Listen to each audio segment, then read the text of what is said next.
Phone ഉപയോഗിക്കുന്ന എല്ലാവർക്കും മനസ്സിലാവും. സിനിമ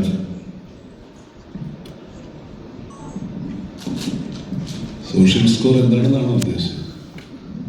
അത് സിനിമ വിശദീകരിക്കും. അതുപോലെ വെയിറ്റ് ചെയ്യും.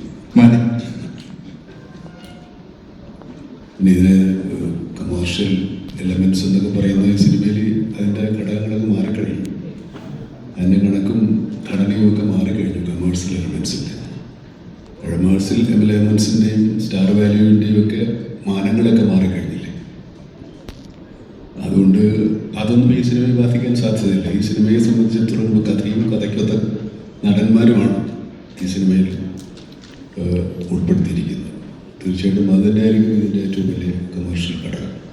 ജനങ്ങൾക്ക് സിനിമ രസകരവും വിജ്ഞാനപ്രദവും ചിന്താദീപകവും ഒക്കെ ആവുന്നതാണല്ലോ അതിൻ്റെ ഒരു പൂർണ്ണമായിട്ട് തിരിച്ചുല്ലസിച്ച് പോകുന്നതിനപ്പുറത്തേക്ക് എന്തെങ്കിലും നമ്മൾ വീട്ടിൽ പോകുമ്പോൾ ടേക്ക് അവേ എന്ന് പറയുന്ന എന്തെങ്കിലും ഒരു കാര്യം ഒന്നെങ്കിലും ഒന്ന് കൊണ്ടുപോകാൻ ഉണ്ടാകണം എന്ന് നിർബന്ധമില്ല, എന്നാലും ആഗ്രഹിക്കാറുണ്ട്. അതൊക്കെ എന്തെങ്കിലും കൂടെ ചേർത്തിട്ടുണ്ട്. അതും നമ്മൾ നേരത്തെ പറഞ്ഞ വ്യവസായ ഘടനയുടെ അല്ലെങ്കിൽ കമേഴ്ഷ്യൽ എലമെൻസിൻ്റെ ഭാഗമാണ്.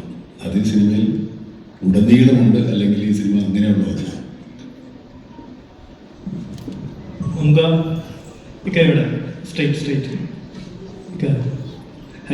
ഇപ്പം ഇന്ത്യൻ സിനിമയിൽ സ്റ്റാർഡം നോക്കാതെ സിനിമ ചെയ്യുന്ന രണ്ട് സൂപ്പർ സ്റ്റാർ ഉണ്ടെങ്കിൽ അത് മമ്മൂക്കയും ലാലേട്ടനുമാണ്.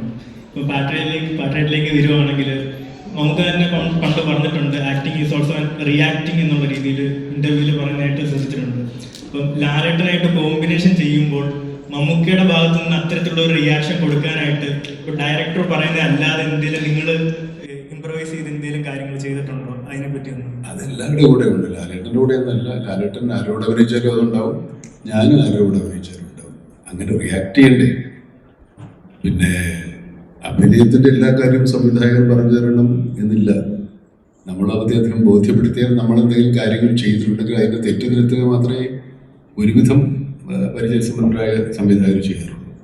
അല്ലാതെ എല്ലാവരും അപ്പുറത്തും മാറിയെന്ന് മോണായിട്ട് കാണിക്കുമെന്നുള്ള ഡയറക്ടർ നമ്മുടെ അടുത്ത് നമ്മുടെ സീൻ വായിച്ച് നമ്മൾ പറഞ്ഞ് മനസ്സിലാക്കി അതെങ്ങനെ ചെയ്യും ഒന്നോ രണ്ടോ മൂന്നോ പ്രാവശ്യം കണ്ട് എന്തെങ്കിലും തെറ്റുകളുണ്ടെങ്കിൽ തിരുത്തി അങ്ങനെ ബോധ്യപ്പെട്ടതിന് ശേഷമേ ഇത് ടേക്കായിട്ട് വരും. ടേക്ക് എടുത്താലും അത് അദ്ദേഹം ഉദ്ദേശിക്കുന്ന തരത്തിൽ പൂർണ്ണമായ ഒരു പ്രകടനം ഉണ്ടായതിനു ശേഷമേ അത് ഓക്കെ ആകും. അപ്പം അത് നടന്മാരുടെയും സംവിധായകരുടെയും ഒക്കെ ചുമതലകൾ നിർവഹിക്കലാണ്.